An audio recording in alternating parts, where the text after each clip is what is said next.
Shabbat Shalom. I wanted to focus a little on words today. Not just because the Bee Gees were right when they said that words are all I have to take your heart away, or just because the Torah portion today, Devarim, of course means words, but because over these last few difficult months for British Jews, in my capacity as Vice President of the Board of Deputies for British Jews, I've come to appreciate the extent to which words, and the way we perceive, interact, and deploy them, form the building blocks of how we understand and interact with our world. The opening verses of Devarim, just before the verses we have just read, state, "These are the words that Moses addressed to all Israel on the other side of the Jordan." And the book of Deuteronomy takes the form of Moses' last words to his people before he died, as they are on the threshold of crossing into the promised land that he knows he will never see. These are the words. Deuteronomy is the ultimate interpretation exercises. Moses is reviewing what has happened since the Exodus from Egypt, as in the portion we have just read, the story of the spies, although this time it differs from when we first heard it in Numbers. The differences are significant, but they're also manifestations of perspective. Here it is Moses that's talking, so we see what that story looked like from his perspective. And we experience that perspective through Moses' words, although when he was introduced to us, he was a man of few words. Deuteronomy, of course, consists entirely of his words as leaders to the people of Israel, reviewing their history before they enter the promised land. As Shakespeare might have said, the past is prologue. There's also a sense not only of the importance of words, but of the relationship between words and action. Our most important prayer, the Shema, begins, "Hear, O Israel." That the Eternal One is our God, and that the Eternal God is one, needs to be heard. An oral tradition is impossible without words. The relationship between words and action is evidenced at the beginning of Genesis. At the start of creation, God said, "Let there be light." And there was light. Not only a direct sequential relationship between the word and its action, but an instant one. We are, of course, people of the book, and words as subjects have a proud history in the English tradition too. Devarim is indeed, as Shakespeare would have said, words, words, words.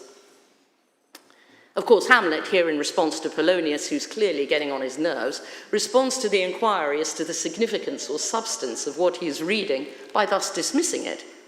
But really? Is that really what Shakespeare, one of our ultimate wordsmiths, thinks of words, their power and their significance? Not much later, we have a response. Shakespeare makes a direct link between words and intent when he has the guilty King Claudius, who's been trying unsuccessfully to pray for forgiveness while continuing to enjoy the fruits of his treachery, say, "My words fly up, my thoughts remain below. Words without thoughts never to heaven go." I remember being an adult at an adult education class taught by Rabbi Alexandra a while back. She was talking about the Hebrew word tzedakah, which is usually translated as charity, but explained that it is taken from the Hebrew word tzedek, which means justice. Which of course means that the crumbs off the table, noblesse oblige element of the English word charity, which is a kind thing to do in a patronizing kind of way, is entirely missing from the Hebrew concept, which is the right thing to do in a just kind of way. One word.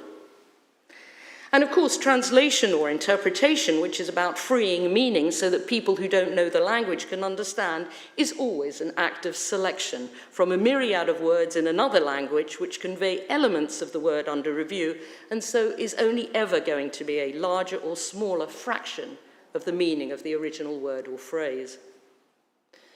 My professional background's in reproductive health. I worked for the International Planned Parenthood for many years, and that's the organization to which the world's family planning associations belong. In some of the countries where we worked, manhood was measured by the numbers of children a man had fathered. President Bourguiba of Tunisia invested in women's health and education and instituted a national family planning program in the 1960s. He said that manhood consisted of putting food in the stomach of your child, shoes on the feet of your child, and education in the head of your child, and that the rest is rabbithood. I've been looking a lot at the word anti-Semitism recently, how useful it is now, popularized as it was in 1879 by a German anti-Semite for whom pseudo-scientific theories about race provided cover for anti-Jewish hate.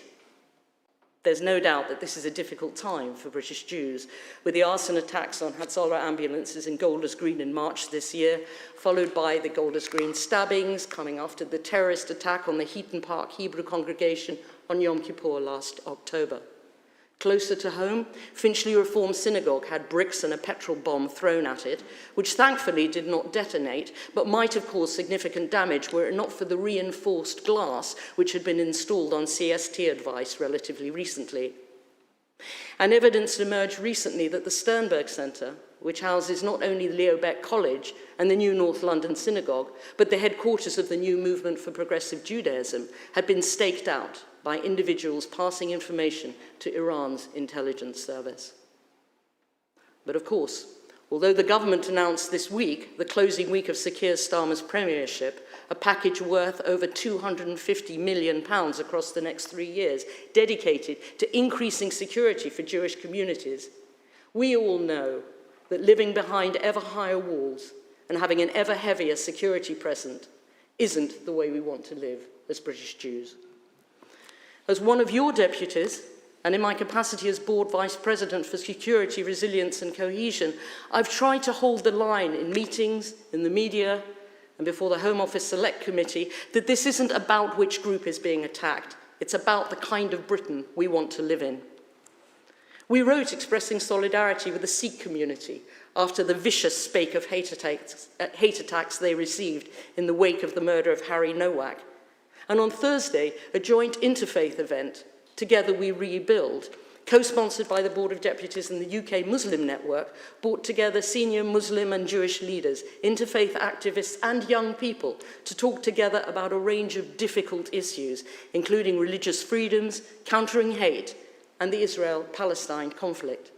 Secretary of State for Housing, Communities and Local Government, Steve Reed, addressed the event, and in a positive sign for the future, James Purnell, Chief of Staff for Andy Burnham, spoke to express the support of the incoming administration. I also try to explain to people this tsunami of junk inside a person's head when they hear something anti-Semitic by the photocopier or water cooler at work. Does that colleague know they're Jewish? Is this the moment to tell them? Do you engage on whatever they've said that is a little one-sided, or misinformed, or outrageous? Or do you walk away feeling a bit more vulnerable, a bit less secure, a bit more wary, a bit less confident of your identity as a trusted, liked, and competent colleague? Or did you just betray all that by walking away and not saying you were Jewish? Remember, you were just trying to make a cup of tea or get something photocopied. What should leaders do when they're asked if their son or daughter will feel safe as Jews on X university campus? Do you answer the question? We probably have the information. In the end, you probably do, but do we really want to facilitate a future where some campuses become no-go areas for Jewish students who are increasingly funneled into studying at fewer and fewer UK universities? I want to return to the importance of the words we use to sort out what we think. Last week, Rabbi Ofek Meir offered a masterclass on the word education, specifically Jewish education. He said, having spoken a little about artificial intelligence and its prowess with regard to writing essays, answering questions, summarizing books in seconds, etc., if education defines itself primarily as the transfer of knowledge, machines will do it better and quicker. Jewish education has never been primarily about knowledge. Its purpose is to cultivate wisdom rather than information, judgment rather than calculation, conscience rather than efficiency, creativity rather than repetition, and meaning rather than productivity. As Moses stood across the river from the Promised Land, the book of Deuteronomy shows how he reviewed the journey so far, lending credence to the idea that it is only by looking back and learning that we can build forward with confidence. Rabbi Jonathan Sachs wrote here that Moses is turning his attention to the next generation and focusing on the model of the leader as teacher. The leader as teacher, using influence, not power, spiritual and intellectual authority rather than coercive force, was one of the greatest contributions Judaism ever made to the moral horizons of humankind. We've just heard in the beautiful Danny Masseng version of Yehu L'Ratzon about the words of our mouths and the meditation of our hearts. At the end of the introduction to our Siddur Lev Chadash, the editors wrote, "Above all, we pray that the words gathered together in this volume, and more importantly, the thoughts, feeling, and aspirations which they activate in the hearts of worshippers may be acceptable to the Eternal One, our Rock and our Redeemer. Yehu l'ratzon imrei fi, v'hegyon libi lefanecha, Adonai zuri v'goali." Shabbat Shalom.